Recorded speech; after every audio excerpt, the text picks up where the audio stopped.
Good morning student, मेरा नाम पठान अफशीन है। मैं आज आपको हिंदी में लेसन नंबर 2 न्याय मंत्री पढ़ाऊंगी, जिसके लेखक है सुदर्शन जी। यह कहानी झंझा काल के समय से शुरू होती है। शिशुपाल के घर बाहर किसी ने दरवाजा खटखटाया। शिशुपाल ने पूछा, कौन है? अंदर से आवाज आई, बाहर से आवाज आई कि मैं एक परदेसी हूँ। मुझे रात का समय काटने के लिए थोड़ा स्थान चाहिए।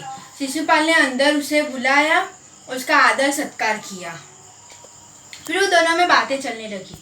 शिशुपाल ने बातों बातों में कहा, आजकल हमारे राज्य में बहुत सारा अन्याय बढ़ गया है। वो परदेसी यह बात मानने के लिए तैयार ही न था। उसने यह कहा कि तुम जो बोल रहे हो बहुत सरल है, करके दिखाओ, बहुत कठिन काम है। उसने कहा, अगर जो मुझे मौका मिले तो मैं न्याय कर दिखा सकता हूँ। फिर वो दोनों सो गए। सुबह उठकर परदेसी ने शिशुपाल को धन्यवाद दिया और विदाई ली। कुछ दिनों बाद शिशुपाल के घर सिपाही आए और महल में चलने के लिए कहा। शिशुपाल बहुत घबरा गया। वो सोचने लगा कि शायद उस परदेसी ने तो जाकर कुछ कहना ही दिया मेरे बारे में। जब वो दरबार में पहुंचता है तो उसका आश्चर्य का ठिकाना नहीं रहता, क्योंकि उसके घर जो कुछ दिन पहले परदेसी आए थे वो खुद ही सम्राट अशोक थे। सम्राट अशोक शिशुपाल को देखकर कहते हैं, ब्राह्मण देवता, मैं आपको न्याय मंत्री बनाना चाहता हूँ, आप तैयार है? पहले तो शिशुपाल कुछ नहीं बोलते, फिर कहते हैं, जैसे सम्राट की इच्छा, मैं तैयार हूँ। फिर सम्राट अशोक अपने हाथ की राजमुद्रा निकालकर शिशुपाल के हाथ में रख देते हैं। शिशुपाल के न्याय मंत्री बनते ही पूरे राज्य में शांति फैल जाती है। सबके यहाँ तक कि लोग अपने घर का दरवाजा तक खुला छोड़ देते थे। शिशुपाल के न्याय की चर्चा पूरे चारों ओर फैल गई। एक महीने बाद रात को किसी ने पहरेदार की हत्या कर दी। सुबह होते ही चारों तरफ ये बात फैल गई। शिशुपाल को जब ये पता चला तो उसकी नींद ही उड़ गई। उसने अपराधी का पता लगाने के लिए खाना पीना छोड़ दिया और रात दिन एक कर दिया। बहुत प्रयत्न के बाद जब उसे पता चला कि अपराधी और कोई नहीं, खुद सम्राट अशोक है। सम्राट अशोक को अपराधी बताना बहुत कठिन काम था, क्योंकि एक तरफ वो न्याय मंत्री थे और दूसरी तरफ सम्राट अशोक के सेवक। अब वो करे तो क्या करे? पर फिर उन्होंने यह सोचा कि न्याय की दृष्टि में सब एक होता है, ना राजा देखते हो ना साधारण व्यक्ति। फिर दूसरे दिन वो सुबह दरबार में पहुंचे। जैसे वो दरबार में पहुंचे, सम्राट अशोक ने कहा, न्याय मंत्री, अपराधी का पता चल गया? शिशुपाल ने कहा, हाँ चल गया। फिर सम्राट अशोक ने कहा कि मेरे सामने इसको लाओ। शिशुपाल ने अपने उच्च अधिकारी को संकेत देते हुए कहा कि उसे गिरफ्तार कर लो। ये संकेत खुद सम्राट अशोक की तरफ था। सम्राट अशोक को जब ये बात सुनी तो उनका मुंह क्रोध से लाल हो गया और बोले, इतना साहस? शिशुपाल ने जैसे ये बात कुछ सुनी ना वैसे करके अपनी बात दोबारा दोहराई और बोले, उन्हें गिरफ्तार कर लो। कुछ ही सेकंड में शिशुपाल के हाथ में हथकड़ी आ गई। कुछ ही सेकंड में सम्राट अशोक के हाथ में हथकड़ी आ गई। दरबार में सब शांत वातावरण हो गया। शिशुपाल ने कहा,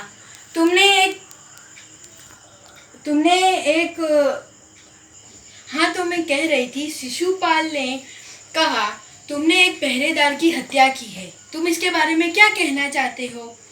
सम्राट अशोक ने कहा, हाँ मैंने मारा है उसे, पर वो उद्दंड था। उद्दंड का मतलब है अविवेकी। शिशुपाल ने कहा, वो विवेकी था या अविवेकी वो तो मुझे नहीं पता, पर तुमने एक पहरेदार की हत्या की है, इसके लिए मैं तुम्हें मृत्युदंड की सजा सुनाता हूँ। फिर शिशुपाल के संकेत से एक सिपाही